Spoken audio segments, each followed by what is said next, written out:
The stonefish is notorious for having the most painful sting in all of nature. A stonefish sting in Australia, for me, was at least the most nervous I've ever been to do a sting test.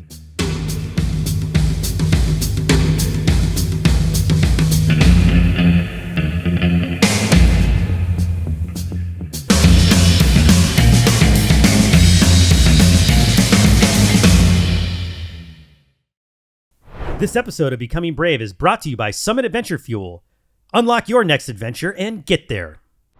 All right, guys, we are rolling. Welcome back to the Becoming Brave podcast. Joined again today by Asa and Andrew, my adventure bros from the field. We travel the world together making Brave Wilderness videos and been doing it now for a couple of years. And in that time, we've done some pretty crazy stuff. But the video that we're going to be diving into today is, I would argue, the craziest one that we have ever made together. Whoa. Heyo. Little mic slip. And of course, that video being the stonefish sting. It's definitely one of our most Australian adventures. Just dangerous creatures everywhere. Yeah. And then a gnarly sting. I would say arguably one of the most notorious Australian stings out there. For sure. And we were with a native Australian, our buddy Miller Wilson joined us on this trek. So yeah, a whole lot of Australia stuff to unpack. Maybe we just start it there. How many times have you guys been to Australia? I've only been two times to this point. Yeah, that was the first and only for me. First and only. I think I've been something like 7 times, 7 or 8 at this point. I've probably spent nearly a year of my life. It's definitely one of the Brave Wilderness hotspots. Like, you guys have been doing it since almost the beginning. In terms of the world of wildlife, Australia is just a gift that keeps on giving to Brave Wilderness. Yeah. I mean, not only is it a unique environment because so many of the animals that live there are endemic, meaning that they can only be found in Australia, but they've evolved differently. So they're very bizarre, like the turtle frog, you have kangaroos, and then of course you have all of these crazy, super toxic species, including the stonefish. What was your perception, Andrew, first time going to Australia in terms of like the danger of actually being there?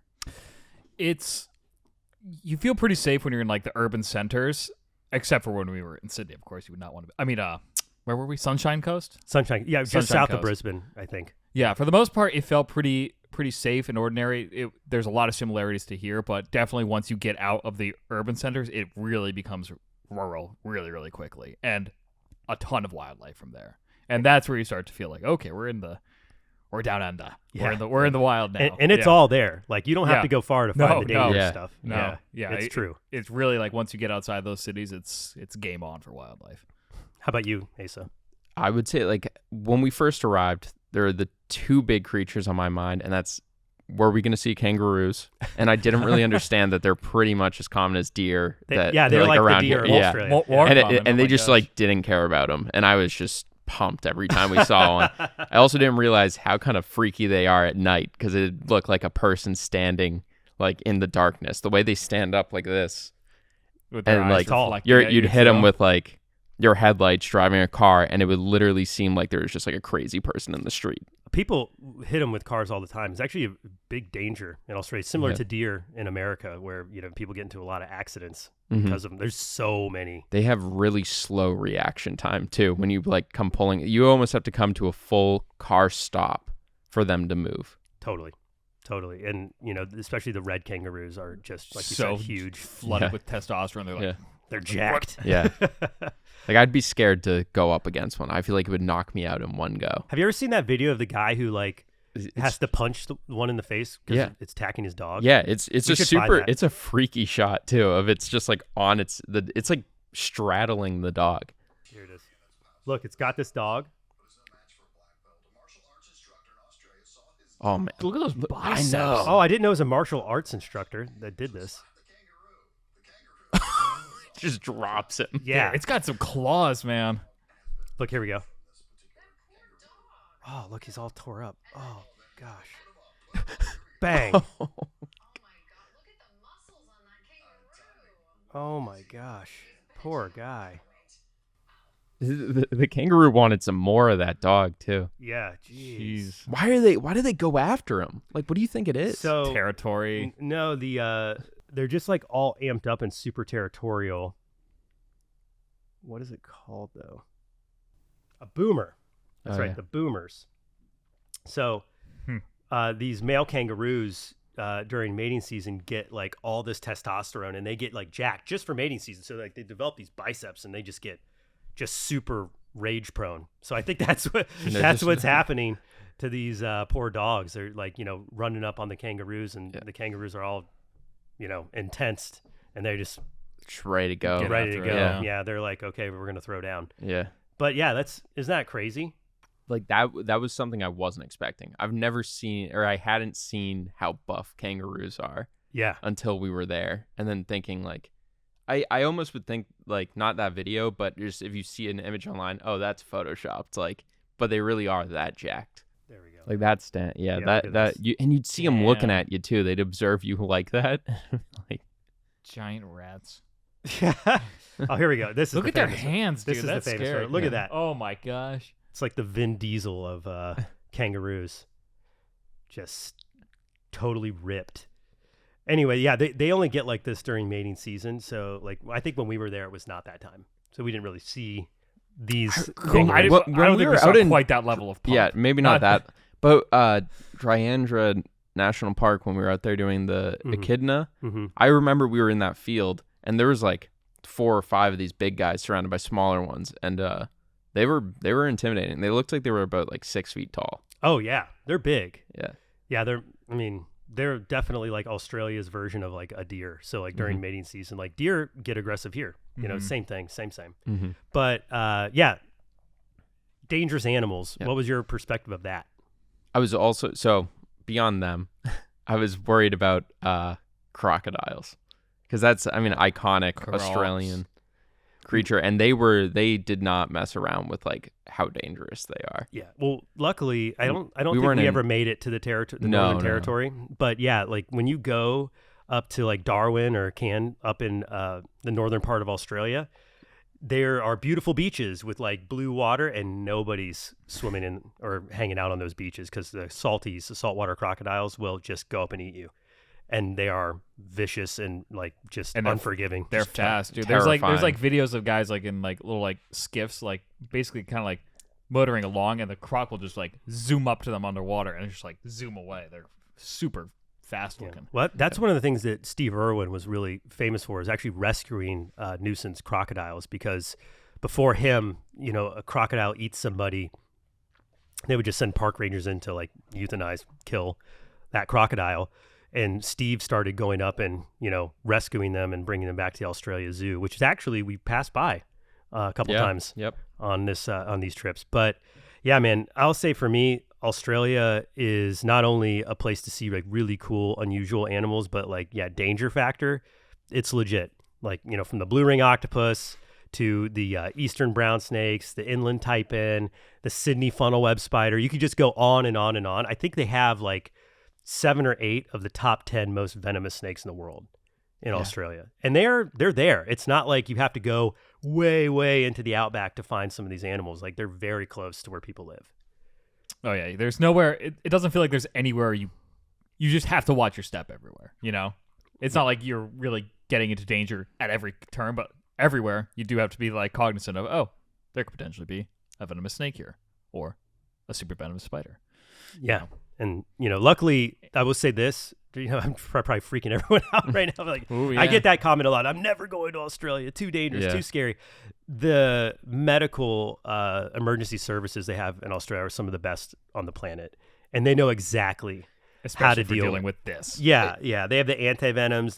They know exactly what like trauma care they need to give you based on what you've been bitten or stung by. And that was probably the main, well, no, it is the main reason that I was okay going through with doing the stonefish sting, is we knew where to go and what to do if it got to that level. Yeah, we were only 5 minutes from a hospital. Yeah. We'll say that Australians they love the outdoors.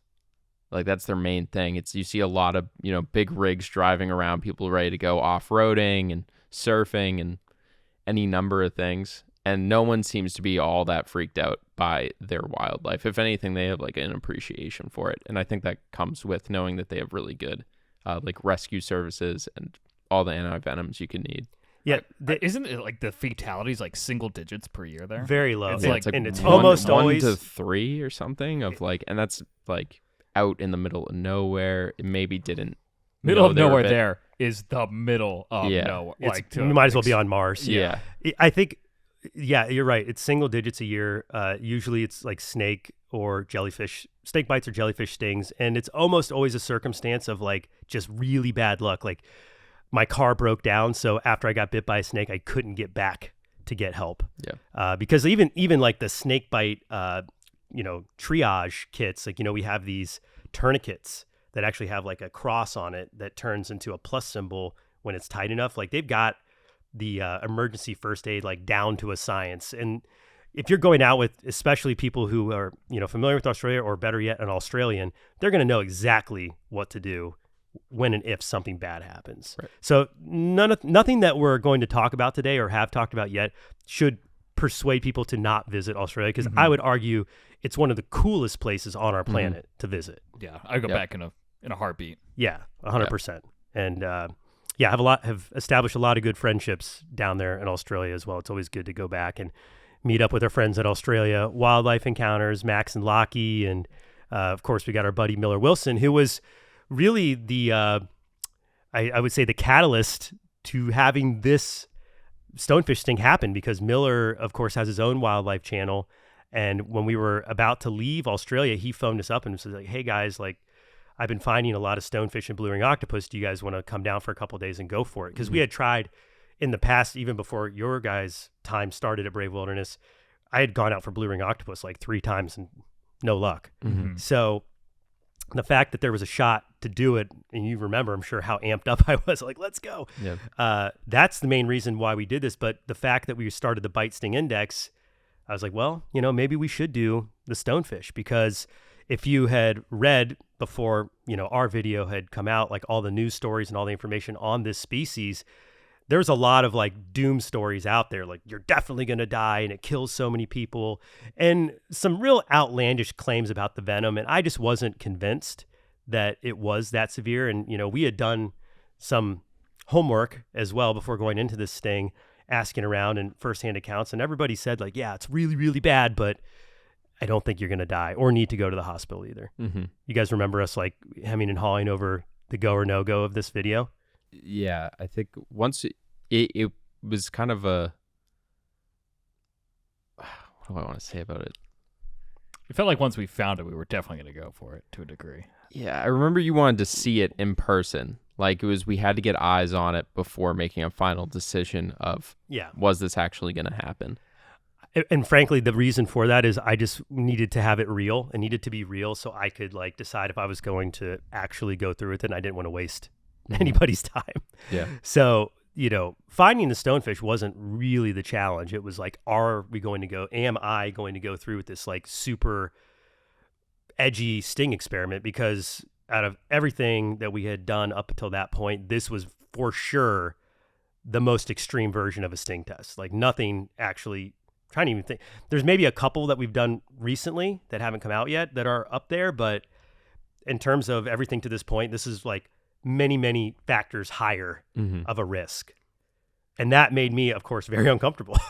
Like, am I going to really go to the hospital to try to, figure out how dangerous this thing is? And that was the decision I had to make. It's pretty wild, though, like saying how dangerous this really is. Like, usually when you get stung by an insect, you're getting like as much venom as you can out of the thing. It's like usually a few stings that you end up getting. Yeah. But this was like a very much a trial run of the stonefish sting. And it still was pretty dang bad. Yeah. Like, well, let's get into the, let's set the stage here a little bit and go into the sting prior to the sting. So this is the environment right here. That's some underwater footage of a stonefish. This is typically how I've seen them before. So you're seeing these, but you can see the tide pool we're in. There's the hotels right behind us, just to show you guys like how much this was not some remote tide pool. Yeah, there's like a bike trail right behind us. Not even realize it. That's why it's just like a random dude walking his dog around this environment. Stonefish are all we have to look out and for. They camouflage perfectly, and you can understand really quickly, like when you're in these environments, like why people step on them. These fish are probably, if not the best, one of the top 3 camouflage species I've ever seen making wildlife videos. And then on top of that, they're very stoic and gregarious. Like they don't move at all. In fact, you can like literally just go and pick them up. I know we got some comments about finding this and me being able to just do this right here where I find it and pick it up. Wow. There it is. People were like, is the fish dead? Is it, They're like, the thing's like, okay, like, you want to pick me up? Sure, go for it. Like, see what happens. They know how hot that venom is. Yeah. So this, again, is a warning sign. If an animal ever has like 0 flight response, it's packing something else. Yeah. So you better be careful. So this fish knows exactly what it's got because nothing else is going to do what I'm doing here, of course.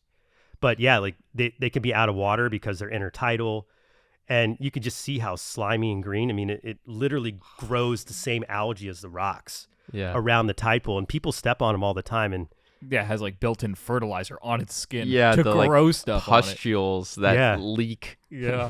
Yeah, we had filmed some of that. I don't know if that made the cut. Did that make the cut? No, it didn't. Yeah. Yeah, they were like a toad. You can almost like squeeze those glands, and they kind of like pustulate. Yeah, they're pretty nasty. It's like popping a zit.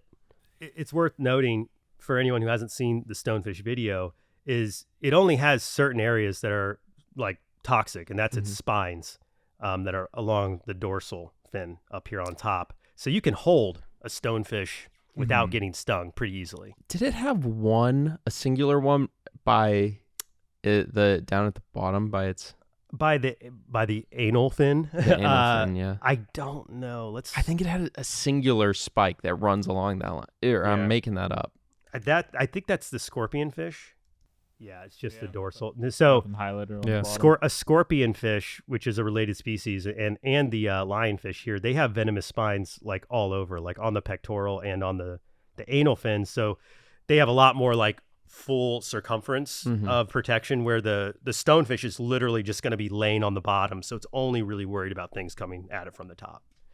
And when they're underwater too, here's some good underwater shots. Like they tuck into coral. Oh, good gosh! And I just have no idea. You just can't see them. You really can't see them. Oh look, there's our YouTube video. It's kind of wild that they're so camouflaged and they have that. It's like kind of like a double whammy of like, oh, you're not going to see me, and I'm going to hurt you. Yeah. It's a recipe for disaster for us. Yeah. Because we're sharing these habitat. The tidal areas, the beach areas, like Australians, like you said, love outdoor activities, and like surfing, being on the beach is part of their everyday life. Also, they're coming in contact. They can stay above water for like extended periods of time. Like they don't just start flopping around. It's like they'll stay put and just still be a rock. So true. Like, yeah, you're definitely not out of danger just casually walking down the beach. They could be just right there in the sand. Happens all the time. So we should talk a little bit about the discussion we had of, are we going to do this or not? And we had pretty much tapped into our full network in Australia, asking everybody, like, do you know somebody who's been stung by stonefish? If so, like, how bad was it really? Do you have any real firsthand accounts? Because again, all the stories online were doom and gloom. You could die from shock. The pain's so stingful, you want to amputate the appendage that gets stung. You have to go to the hospital and get antivenom if you're stung. All these things that, knowing what we know with all the other things we've been stung by, or I've been stung by rather, we know a lot of this stuff is overblown. And this felt similar to me. I was like, is this really that bad? I'm sure it's horrible, but is this really a high emergency situation no matter what? And we had done enough surveying of our network of friends, and they were all coming back with the same answer. Like, yeah, it's really bad. If you step on it full force, you're probably going to have to go to the hospital for like pain management because it's super, super painful. But that's when we had this idea of like, maybe not take a full dose. Maybe there's a way to like take a micro dose of the venom so I can react to the pain that causes. And then we can analyze just how bad a little bit of venom really is, knowing full well that if you step on one and take a full dose, it's going to be like many factors worse. Yeah. I think it's a better balance against insects too. Like, because that's kind of what we've always stacked up against. Totally. I mean, the amount of venom that comes off this thing, as we'll eventually get to. Yeah, let's talk about this. So, this is the first time that we exposed the spines, the venomous spines of the stonefish. And what's unique about the stonefish is it has venom glands between all the spines, so that it is more like a snake bite, where it's like a hypodermic needle that shoots venom up into the wound. That's why people who are envenomated and step on these stonefish end up in such a bad situation. It's not only that it's the most toxic venom, it's that you also get the most volume. I remember its mouth was blue too. Okay, in order to do this properly, I do need to get out some Yeah, it had everything on like The inside. the exposed Blue, areas yeah. were blue. enough toxin in it. Everyone was commenting about blue Gatorade venom. Blindness. All right, let's see in slow motion. Here we go. That's just a piece of neoprene that came with my wetsuit, if anybody wants to know what that is. We'll do these top two, guys. Ready? Here they go. 1, 2. So look at how much Just venom. immediately, it's oh man, it's not even that much pressure either. And unlike a snake fang, they're not like hollow, where it's like a needle. They have ridges, and when that venom is squished, it comes up and like flows up the ridges. So that's how it's coming out. So it's like a pressure reaction, sort of. Yeah, and It certainly comes out. Look at that. those spines are coated with venom at this point. Look at that. And you got the And it's glasses like on blue. too. Holy cow! Look at how much That venom got in your eyes. That'd be just came Yeah. out so bad. of that fish. And Or let's if do you another go one. Let's do it blind. one more time. You wouldn't Oh my take a gosh, risk guys, the like spines that. are blue. This is already risky enough. If you eyedroppered that right into your eye, can also I think see you'd go blind. I think you definitely go. How those spines go down about that much. Like if you went full weight on them, you'd probably have this much in your foot. Oh, it's over an inch Yeah. of spine. Yeah. They would go fully into the bloodstream. So we do it again. Skip it. Yeah, you see how it fired out? See how that one wait, back squirted? up a little bit. Get back up Yeah. a little bit. 2, 3. Bang. Bang. Wow, that is what would be That's so much. inside of your foot if you were to step on a stone. So those venom Wow. glands are It will clearly regenerate like venom. like just full to a pressure point. Fish And it all. ready to And you can go. see these sheaths. So I talk about everything we've already discussed about consulting experts and doing as much research. I feel like we read pretty much any significant article out there on this species before going through with this. So it's not willy-nilly.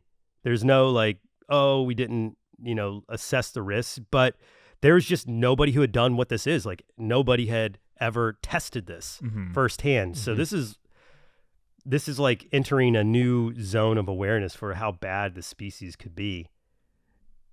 And that was like our main purpose of doing this. Like, this wasn't just to put me in pain. It was like, is this really that bad?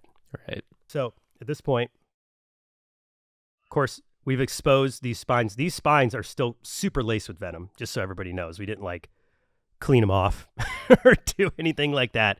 They, the liquid had gone off onto the neoprene, but these were still fully coated, and we didn't totally get all of the venom out either. But those spines are ready to go. And the idea was I was going to take enough to get the spine into the bloodstream where we could see some blood, so we know that it like fully got me, fully was stung, and then assess how bad that was and maybe go back for more stings based on that first one. If it wasn't like impressive enough, we would go back for another. This was our mindset going into this. On 3, 1, 2. Pausing for dramatic effect, of course. This is the most nervous I have probably ever been, maybe second most nervous I've ever been making a video. What's the Number one is going to the Congo. Okay. Yeah. Yeah. Fair enough. Like real significant danger and like potential loss of life there. But this was the most extreme, like tangible moment that is in my memory where I was like, this is really crazy. Am I actually doing this? Like almost out of body to be like, I'm going to be the first person and hopefully, not going to die from this. Because I mean, did I feel like those doom and gloom stories were way overblown? Of course. That's why I was going through with it. But what if they were correct? What if it really is that bad and I'm literally just punching my ticket to the emergency room right now? I remember this was probably the most unsure I've seen you going through with it out of any sting we've done. And there's a lot of downtime up to this moment too. You could see the water's already coming back in, the tides. We were like we were racing. We were putting the fish in and out of the water, and I was, I mean, we cut a lot of it out of the video just to make it watchable, but there were like moments of real uncertainty, and there wasn't a 0% chance that I was going to back out of this. Like, it was significant. I remember being at this point thinking, well, we've come this far. Check. Am I really going to do this? And of course, here we go. 3.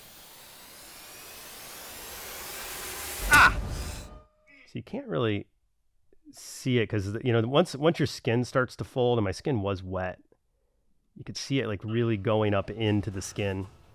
2. Took a lot more pressure than I thought for it to pierce the skin of my hand. I really had to shove it down. I already feel burn. I can feel it spreading up my finger right now. See the redness starting already. And it is not. And the fish is just chilling. Wow, the tide is coming in. All right, here, let's. Hang on. Let's move out of here. The tide's coming. That water around your feet came in so fast too.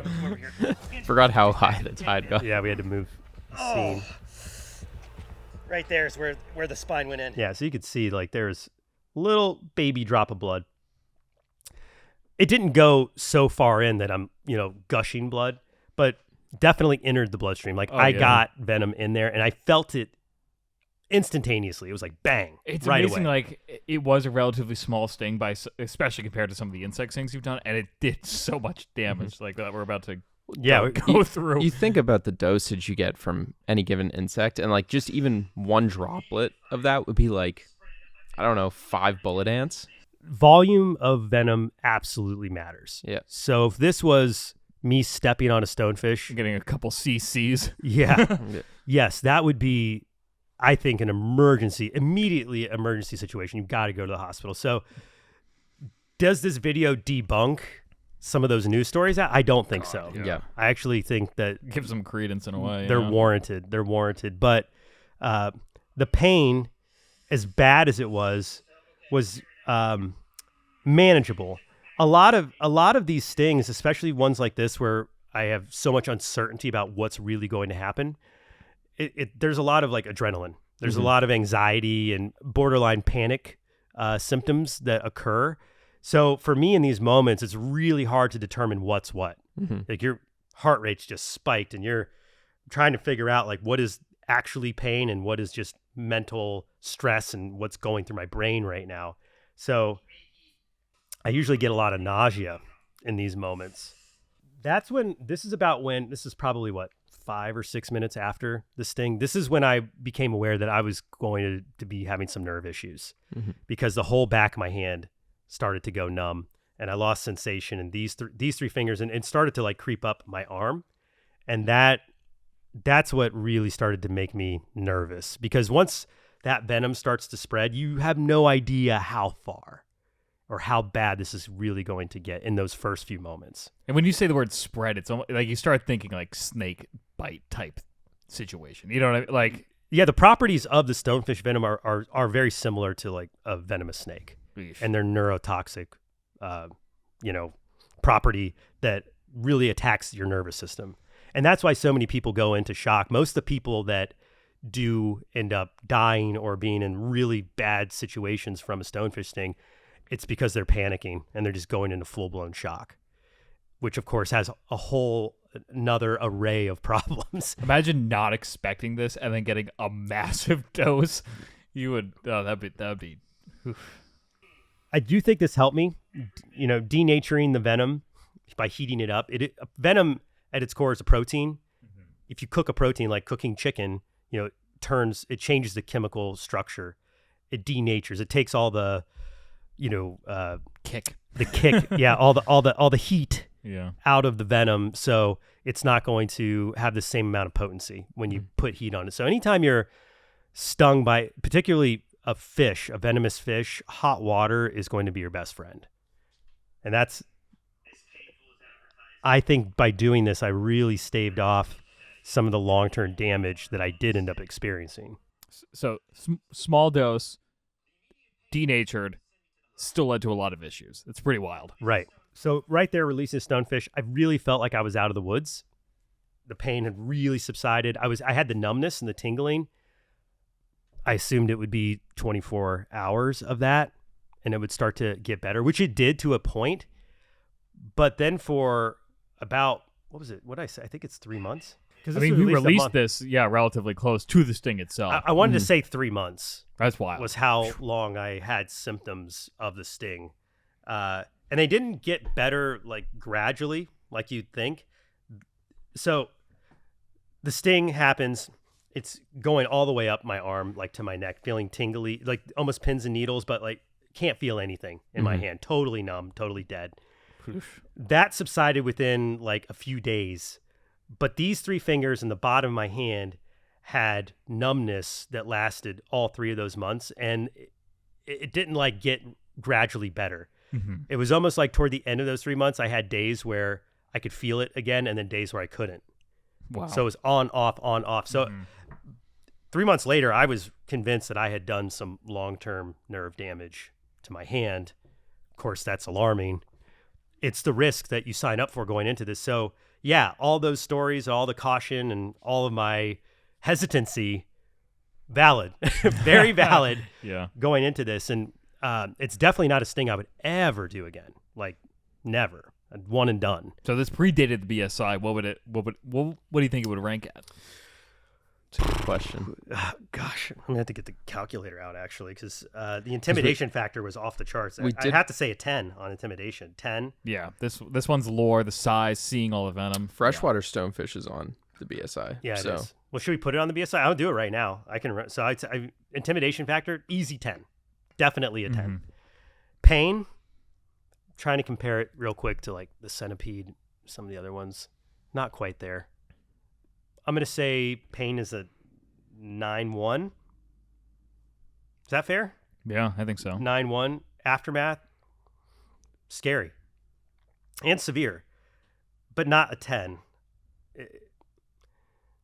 See, because like the bark scorpion was like a 10. And this was I will say you screamed and ran away. Your pain reaction to the bark scorpion was so much more severe. Yeah. No, I'm talking about the aftermath. Yeah. Though. So I'm giving it a 9.1 for pain. But what is the aftermath? You know, if you would have asked me like a month in, knowing that I convinced myself that I would never feel these 3 fingers again, I probably would have given it a 10. But knowing now that it subsided, gosh, I give it a 9.6. So what is that divided by 3? It's a 9.6. I think that's second highest or third highest. I think third. I want to say third. Because centipede is 9.7. Is it that high? So it's tied with centipede. Tied. That feels fair. Yeah. I don't know what the tiebreaker would be because this is technically a 9.56. I feel like you got a full dose of that venom. I feel like it would overtake. Oh yeah. Oh yeah. Yeah. It would probably be a perfect 10. Yeah. If it was full on, I'm pretty sure it would be a perfect 10. Mm-hmm. But with my experience, I'm going to give it a 9.6. So it's going to be tied for second. That feels very fair and valid. Mm-hmm. Yeah. Yeah. What would, seeing this happen, I'm curious your perspective of like, I have my experience, right? What was your experience of witnessing all this and the aftermath and all this stuff and editing? Oh yeah. So I was behind the camera for this one. Asa was too, of course, but you were running the tight shot, so you're kind of like focused on your own thing. That takes a lot of concentration. But like, so if I'm sitting behind the A camera, just holding the camera, and I'm like, okay, mapping out how close we are to the car, and then like keeping also in my mind like where we are in relation to the hospital, and then if I gotta hop in and drive the car on the opposite side of the road. Yeah, I was like, I can get there. I can get to the hospital pretty darn quick, even given all that new stuff. But yeah, that was definitely on the forefront of my mind. I was kind of there, and also like making sure the shots were good, and then also planning in advance.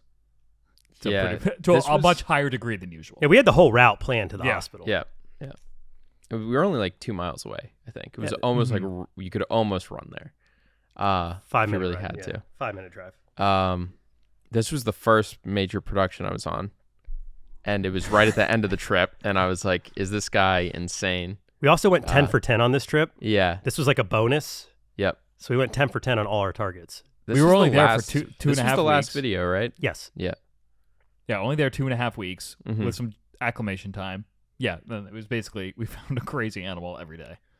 And I remember for this one too, this was like blue ring and then this, and it was like, are we pushing for too much? And it was like, how it felt a little greedy. Yeah, it and felt it was a little greedy. And like, how many times you want to roll the dice, you know, in such a short time span? Because what else had I been stung by? Did I do the bulldog ant? Bulldog ant. I mean, you were also spiked fresh by off the heels of the blue ring octopus, which Yeah, also like felt like it. tempting fate in a way. Right. Now we're going. It's more the question of tempting. Yeah. Like how far can you keep pushing it before something ultimately goes really wrong? The getting's been so good. Yeah. I think about that all the time, honestly. Yeah. With every successive bite sting test, is this going to be the one? Mhm. This one was certainly one of those where I was like, is this going to be the one where is this the last one I'll ever do? You have those thoughts. Your uncertainty made me more uncertain because I was like, he's the expert of the bunch. So you guys know I usually go into these like full on. It's more of about the production and making sure we get the shots. And of course I go through the pain, but like bulldog ant, people get stung by bulldog ants every day in Australia. It's no big deal. It's very, very painful, but this was next level. And yeah, like I said, I'll never do that one again. Like that's one and done. One and done. If you step on saltwater stonefish, you better get to the hospital as quick as possible. And I can only imagine the long-term effects. Like you might lose feeling in your whole arm for months, maybe longer, maybe in depth, maybe forever. I could see permanent damage being done to your nerves from these stings, for sure. When was the last pangling of pain you had? Was it at that 3 month mark? Was or it did you... in the 3-ish months mark? Again, it was like lights going on and off, almost like, you know, when a light bulb starts to go out, it flickers. It's sort of like that. Like one day I would have my feeling would be back and I'm like, I beat it.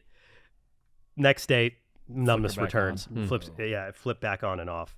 And it was these 3 fingers. It was this whole area here. So whatever nerves are running up your fingers to give you sensation, like I couldn't feel touching things. I couldn't feel moving these fingers. I could move them. I didn't lose movement or anything like that, but just the sensation was gone. So weird. You know what's pretty wild though? I noticed editing it that after before, it was either before or after the redness, but they went white for a while. Like though that section of your hand is like bone white, which is definitely a reaction we don't normally see. The venom's super neurotoxic, for sure. I mean, it didn't do any structural damage that you could see besides the actual puncture and some redness. It's just attacking your nerves. And that's why it's so painful and why you have so much of this like lasting nerve damage that occurs. So people that do step on it, there is an anti-venom of sorts for this. I'm not sure if it's like a true anti-venom, like a snake bite, but I would take, if I were to step on one of these, I would take every single medical aid that you can get from a doctor to try to alleviate those long-term symptoms, because it is bad. So to close the loop on this, we got a 9.6, second worst sting on the sting index, a sting I will never do again. And it teed up the next video that I want to talk about, which is, of course, the bull route, the freshwater stonefish from Australia, which was another trip, your second trip. Yep. Do you want to like tee up how that happened? Well, so we were actually on a production in Japan and kind of had a few more targets we felt like we could get down in Australia before coming back, because we always try to do the batch productions. Well, when you flip the time zone that extreme, you make the most of that trip. Right. And we were going down there. We were meeting back up with Miller Wilson, and there were just like those few targets, and the bull route was one of them, also known as the freshwater stonefish. And there's kind of this question, is it as bad as the saltwater? Because it hadn't truly been answered. We had heard some pretty bad stories about people going to the hospital from them. There aren't that many reports of people getting stepping on them in the same way. I'd never heard of a freshwater stonefish at all until Miller Wilson started posting Right. He was finding them.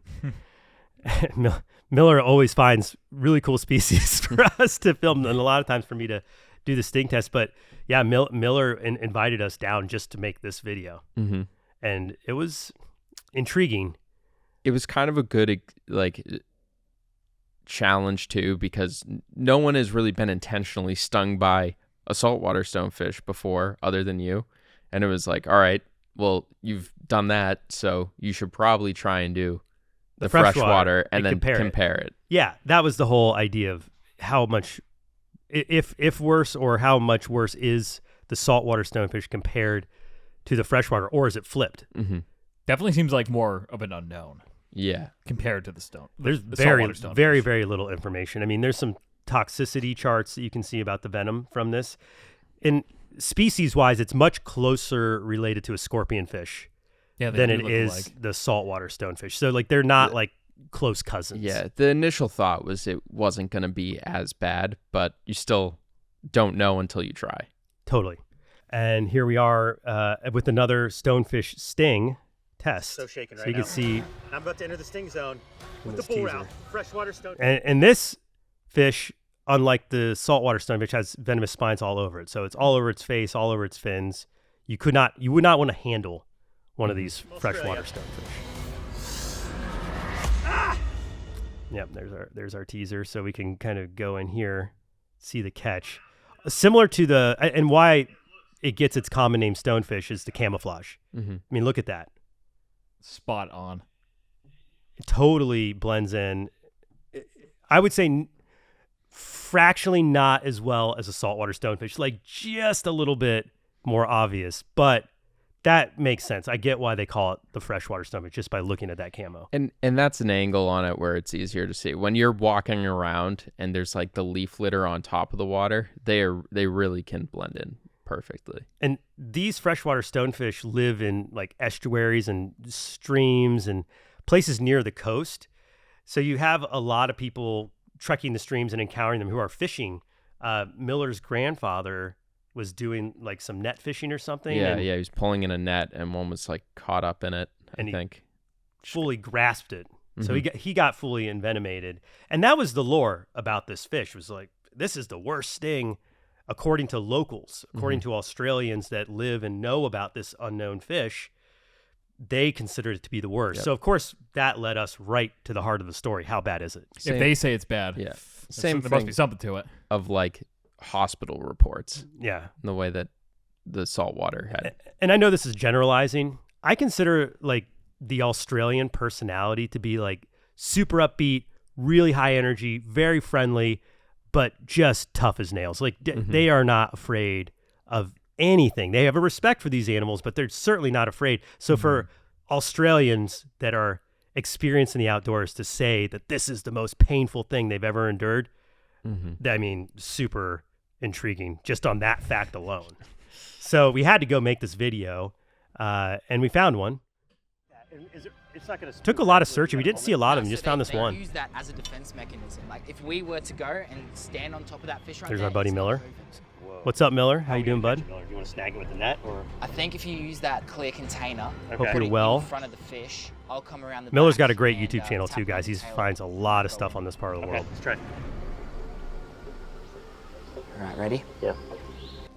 The freshwater stonefish is completely shrouded in venomous spines, so I couldn't like hold it like the saltwater, and much smaller All right. and more frisky. It definitely had like this Look at that. flight response that the saltwater stonefish did not have. Yeah. So that gave me an encouragement right there. The fact that it had this flight response, I was like, oh, the venom must not be as hot. And I went into this sting with like much less fear, just because there weren't stories floating around about people dying and having to go to the hospital. But there is this like unknown of how bad is it really. So on intimidation, a little bit less, but not to the height of a saltwater stonefish, to be fair. Fish I've ever seen in this creek. Good job. We Wow. got one. No, good job to you for spotting it. Look. Let's go to Good the eye. sting. Good eye, Yeah, Miller. Miller's great at spotting animals. You can see just the difference there. You could tell just by looking at them that they're not that closely related. Yeah. Huge differences in the eye. You're not going to mistake them for one another. little recap there. Saltwater's so unique in the way it's like the eye layout and like those deep pockets on its face. Mm-hmm. Where this just looks almost has like stalks. Like this almost looks like when it's in the water, like a snapper or something. And these fish are also somewhat tidal. They have the ability to like walk across, because they live in these streams. They have to walk across rocks to get from like one pocket of water to the next. So the fact that it's out here on the table is totally fine. They're air breathers. Remove this glove. I just want you to basically hold the fish in place. Yeah. You can see full defense mode, has all those spines flared out, ready to go. So shaking right now. And I'm about to enter the sting zone with the bull route. Freshwater Same stonefish from thing Australia. as the saltwater On three. stonefish, just going in for 1, what I would like to call a micro sting, just looking to pierce the skin, get into the bloodstream.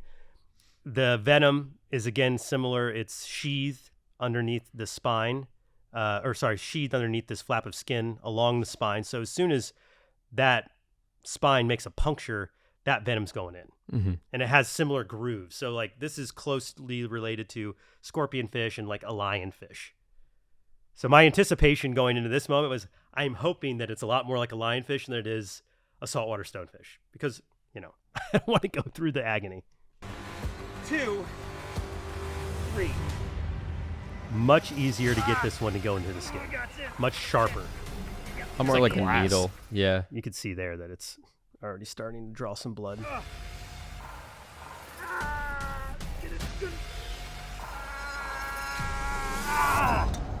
You almost see a little blood on the spine. Okay. And then, of course, Miller puts the fish right back in the water. No, put it back in the water, please. See, I said please. Being polite. Yeah, that burns. Ow! And it is burning, building. So, very similar to how the saltwater stonefish felt at first.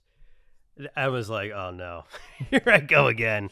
Because at this point, I was fully recovered from the saltwater stonefish. And I was like, oh no, did I just sign myself up for more months of losing sensation in my hand?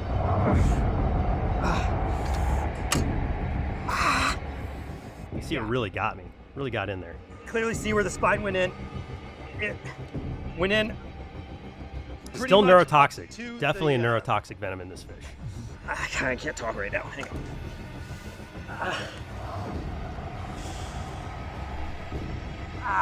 No, it hurts. Yeah, definitely burns. Like all through those fingers. And it's funny how you have that commonality in the symptoms of these fish, because it's neurotoxic. It just goes right along the nerves. You can just feel it like almost instantly spread up the nerves, because they're tapping into the signals. Right. That's how it's affecting you. It's not like that venom has to like travel all the way up. It's just getting right into the nerves and emitting that response all the way through. And that's why it spreads so fast. And its intent is to spread quickly. So for this fish, it's trying to keep predators off of it. So it wants any predator that's trying to eat it to immediately catch that venom and say, feeling all that pain instantly. Definitely some neurotoxin going on in there. It's not just, it's not like the other ones. It's way different than the saltwater stonefish. Oh, I remember. This is bringing out how hard this shoot was. We had so much light coming through.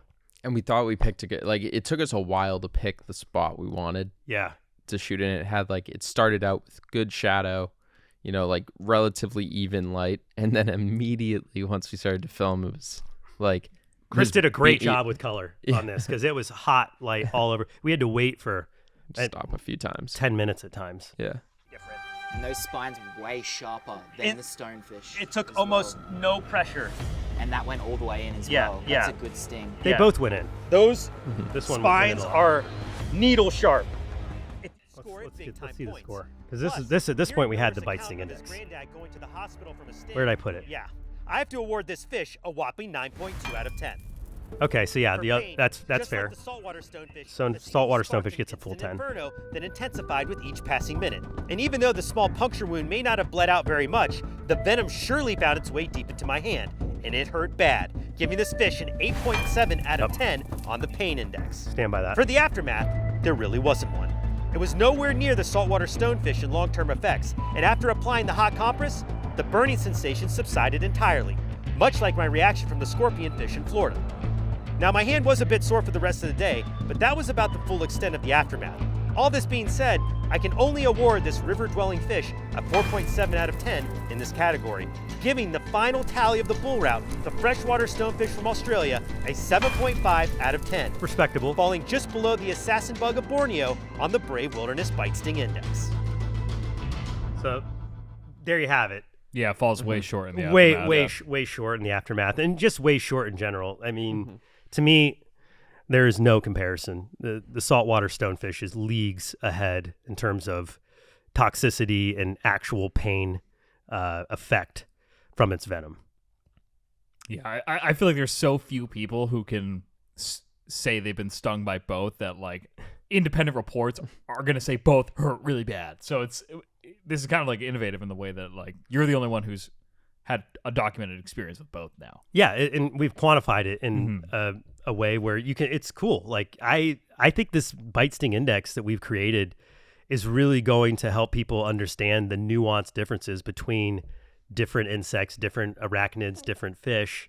To whereas before it was all just like doom stories, bad, Right. which they are bad. But now we know just how much worse it is compared to one another. I think it helps bring a little calmness to it, actually. As much as we have like the whole metal look to the BSI, it's like if you are actually stung or bitten by one of these creatures and you find a video where you're like intentionally doing it and taking a full dose, people will realize like, oh, he was fine. I will probably be fine. Unless Healthy you're really having... adult is going to be okay. Yeah.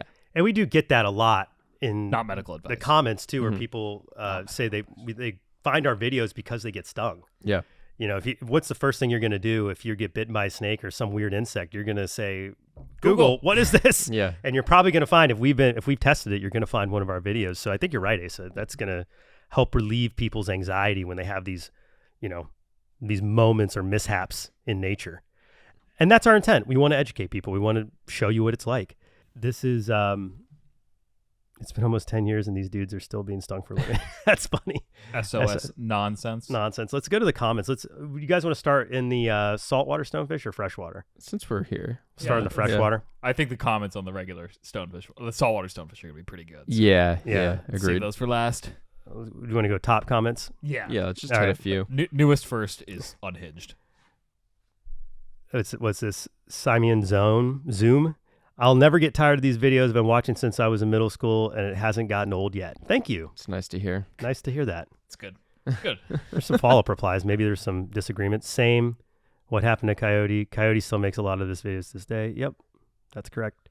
I hope Miller joins this program more. He's a good addition for sure. Actually, small spoiler alert, not an announcement, but Miller's going to be making some appearances this year on Brave Wilderness. Yeah. Joey got a few more. Joe. Yeah.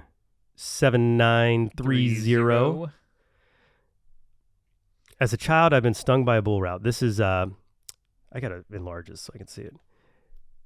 Pete's 18572. As a child, I've been stung by a bull route, freshwater stonefish. I can say they're painful. As a minor, I spent the night in the hospital. Heavy medication, certainly not a good time. I've been stung by a saltwater stonefish. Oh, really? Whoa, No, hey. I have not. Oh, I have not. I've not been Uh-oh. stung by salt. However, a bull route pain will only last overnight. Well, it did with me. I was about 11 or 12 years of age. Didn't see it, only felt it. Certainly would not do it on purpose. Got me in the foot, had a red mark. I'm paraphrasing a little bit because it's a long comment, which is fine. I would not recommend anybody from inflicting this kind of pain. The nurses at Serena Hospital in Queensland, Australia, I thank you for what you've done for me at the time of the incident. You were great at your job. Hey, that's pretty nice to give a shout out to the medical staff. Oh, yeah. Like a bunch of years later. Yeah. I mean, shout out to the medical staff in Serena Hospital, Queensland, Australia. They're the best. I'm Australian who's owned bull routes for over a decade now. They are no joke. The ER ended up not giving me morphine via IV. I got spiked by one cleaning my female bull route's tank. Whoa. So that people in Australia do keep stonefish of both varieties, saltwater and freshwater, turns out. And we know a lot of people that keep venomous snakes down there too. So, yeah, I mean, if you keep a Interesting pet, choice and pet, yeah. if you keep a pet that can do you harm, you're probably going to be signing up for at least a brush at some point. Mm-hmm. This guy's just invincible at this point. Not invincible. I would say that I'm learning a lot along the way, but I thank you for the nod of confidence. Didn't even know stonefish existed in freshwater. Neither did I. But again, that's a common name. Got to really nail that fact home. This is not the same as a saltwater stonefish. It's a totally different species. Ooh, you should get stung by a platypus next, says UAA320. I've thought about this. Some people say it's the worst sting. Yeah. It's the most painful sting. I've heard it's pretty dangerous. So like I feel like you'd be a tougher one to control. You know, like For how sure, it's a like, mammal. I think you're just gonna they're gonna be moving around like crazy. Mammals are strong, and they are definitely not, like, I guess, calm enough to do these calculated stings. It would be a full-on jab if I were to do the platypus. Also, platypus are protected in most places in Australia. So that we don't want to catch them. yeah, that's the real reason why we haven't done this yet. I tell you what, I would do a platypus. I would test it. Probably have to be like a someone's got one as like a pet Or a sanctuary that wants to promote it and get a permit. Yeah. We would definitely have to work with the park rangers in Mm-hmm. Queensland or somewhere in Northern Territory where you can find. I don't know if they're in Northern Territory or not. They have a pretty localized region where you can find a platypus. We've seen them. We've seen them swimming around, like they like ponds and little aquatic still water that you find around some of these areas, and you can see their tracks almost like a duck trail going through the weeds. They're cool animals. Yeah. Certainly interesting. Fortunately, the venom doesn't get injected unless you step on the spines and put 50 or more pounds of pressure on them. That's not true. Sorry about that. False. Doing a collab with the legend Miller is amazing, says Eric Harris. Miller's a man. What can we say? Damn, the stonefish is just next to you laughing. Great content. Yeah, they do chill out. They're just, like, we're tough. We know what's up. The fact that they're barely noticeable makes them so much scarier. Oh my God. I agree with that comment. It is unnerving to know that if you're walking around the beach or in streams, like, we don't have these fears when we're in the United States walking through a stream. Yeah. You're worried. They're kind of unique and very venomous creatures in that they're not aposematic. They're blending in and they're venomous. Yeah, I know. It is a twofer. Yeah, there's no warning, like, colors on them being like, stay away from me. And it makes you wonder, like, why? I'm sure there is a good explanation why. They've doubled down. Yeah, the animals in Australia are just so much more toxic, just like so much worse than everywhere else. That would be good. We should have a guest on sometime who knows about that, like, evolution of these species in Australia and like why they're so bad. Should we jump over to stone or saltwater? Sure, let's do it. Didn't even know a stonefish could sting. Thank you for the information. I'm obsessed with animals. This is Thunderbird 2412. Whenever I tell my family or friends animal facts, they always say, "You learned that from Brave Wilderness, didn't you?" That's cool. That's good. 157 replies. 7.5 thousand thumbs up on that comment. Good for you, Thunderbird. That's awesome. I love how the fish doesn't have a flight response. So true. Jonathan Holt wrote that in. The fact that I didn't even care that you picked it up is insane. The confidence it has is crazy. Yeah. As an Aussie myself, I didn't think anyone would do this on purpose. Give this man an award, says Poulter Plays 13. Didn't you get interviewed by like a couple of news agencies over this one? I did. I think I did one with CNN. Yeah, like CNN. It was overseas. Yeah. It wasn't American based. Yeah. I think it was Arabic. CNN Yeah, Arabic. and then they hit you up for Blue Ring too after. They were really into that whole region. I mean, how many views did this video do, guys? It did a ton. 7.6 million views on the YouTube video, but the shorts have gone bananas. Yeah. I think there's one that has on Facebook or no, Instagram. It's like 40. Well, on YouTube Shorts it has like 58 million. Yeah, Yeah, it's probably the top one. And then TikTok got like 16 something, and then Instagram's 16 million. One of them did like in the 50 or 60 million. yeah, that's the one on YouTube Shorts. Yeah. So collectively, I would say this video has gotten over 100 million views at this point, all surfaces. Yep. Which is why, I mean, it could be our most watched from our team. Mm-hmm. It's up there. And probably in the channel too. It might be. It might be the most watched clip Yeah. in Brave Wilderness history. All right, here's a good one. This is Old Man Moko. I used to work in the Great Barrier Reef. This is the mildest sting from a stonefish I've seen. It's just not the sting and the quantity that's real because it hits that much harder and so much faster. I watched a reef diver get helicoptered to a hospital after stepping on one. The fact you were willing to take a microdose of it, well done, dude. That's a brave thing. Old man Moko. Yeah, I mean, totally fair. Yeah. And I'd be the first to admit, not nearly as bad of a sting as a full step. Man. Yeah. Yeah, you're Like going to 3 get or 4 of those crushed. spines. We don't in want your to foot. get Yeah. you in a helicopter. Yeah. No, It's not the point of the bite sting index. So, we get a lot of comments where people are like giving some outlandish ideas, like get bit by a king cobra. We're just not going to do that. That's guaranteed, emergency hospital visit, maybe death sentence. Yeah. This is supposed to be informative, and there's just certain things that we're not going to do intentionally. That being said, it would be interesting to interview people on the podcast that have been bitten or stung by some of these potentially lethal bites, things that we just couldn't in good conscience do ourselves, and get their opinion. Maybe we can have like some existential way of rating Yeah. Yep. the stings just by conversation. That's a good idea, actually. We should think about that. We Aussies are educated at a very young age about these sea creatures. You, my friend, have balls of steel. Even if you did only take a small tack from this fish. Stephen Palumo. Thank you for that. 9367. If Thank you people for can that. acknowledge in that like a small hit from one of these things is still incredibly scary, it does give some weight to the Yeah. rest of it. It does. And here's one from Earl the Pearl. That's cool.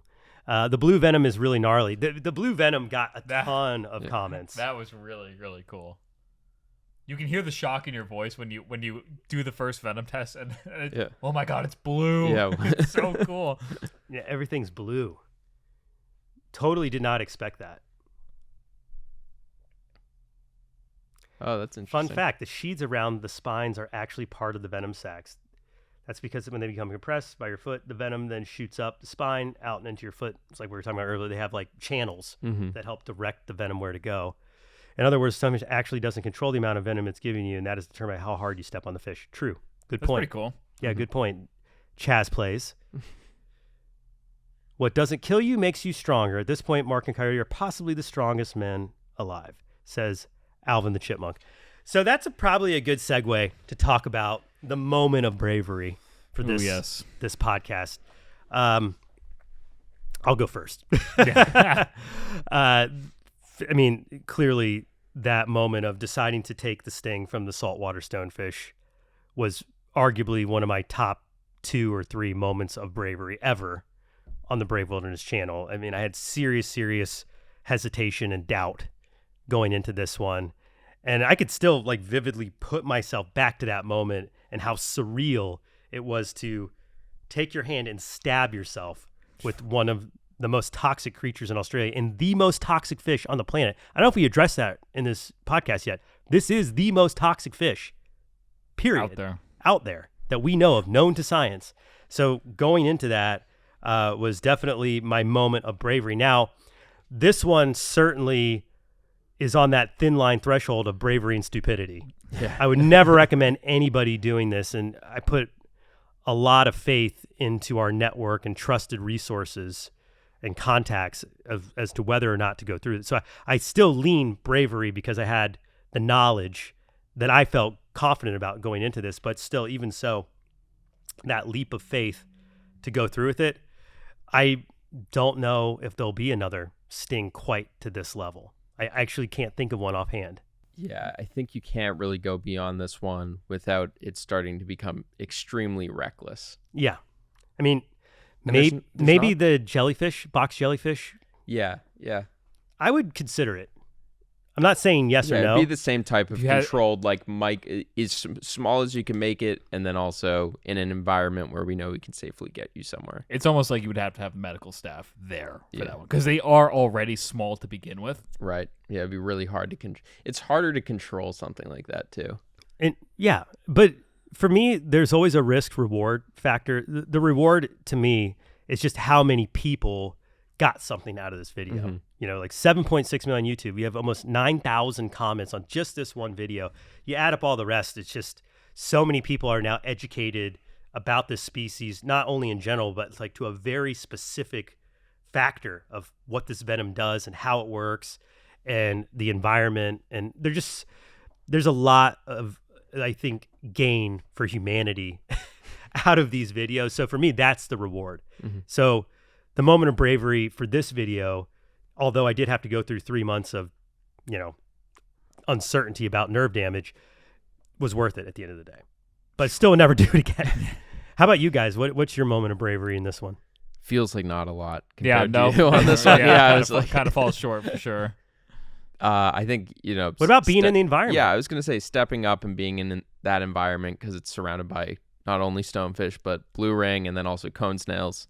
So it's being on your like A game to make the filming actually happen and making sure we get it handled in a safe way, but then also being like just holding down your own emotions around it all, because there's a lot going through your head on the sidelines as kind of like the main play is happening and making sure that you're not like freaking out. But make no mistake about it, and I know this very well because I was the original camera operator for Brave Wilderness.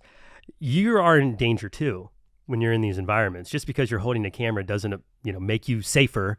You could easily step on a stonefish yourself. You're paying less attention to the I would say, the misstep is almost the more dangerous point of all these adventures. Totally. Is the actual like capturing the animal and like the environment you're working your way through, because one little mistake there can be what's really sending any one of us to the hospital that we never really show.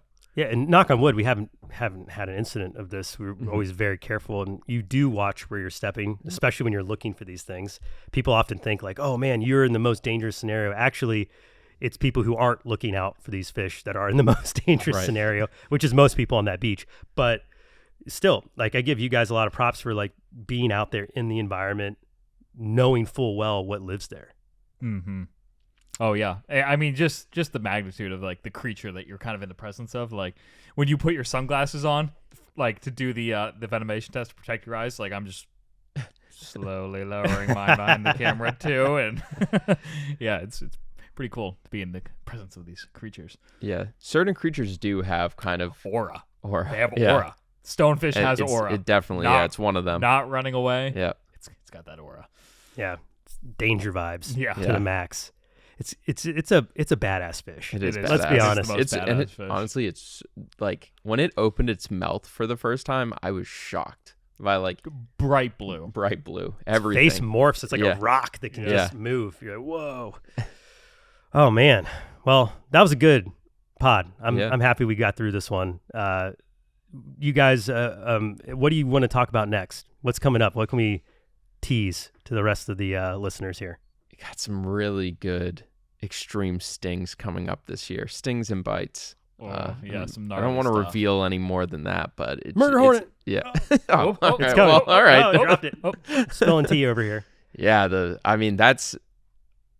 It'll give any video that's been released to this date a run for its money in terms of how extreme it gets. Oh yeah. So we have a pretty gnarly one coming up too. Oh yeah. Well, from this trip. Yeah. Or the freshwater stonefish trip. I wasn't on this one, but I watched the cut and I was it's gross. It might be the grossest video. Oh, so there we go. That's a good teaser to leave on. Yeah. Be prepared for the grossest Brave Wilderness video of all time. Coming soon. All right, guys. Well, thank you for joining again today. Thanks to everyone who's been listening to the podcast. Let us know in the comments what you guys want to hear or talk about or see us do, what guest you might want to have us feature. We will hopefully have our first guest coming up in the next couple of weeks, so that's exciting. But really appreciate you guys hanging out with us. Like and subscribe, and we will see you next time on the Becoming Brave podcast.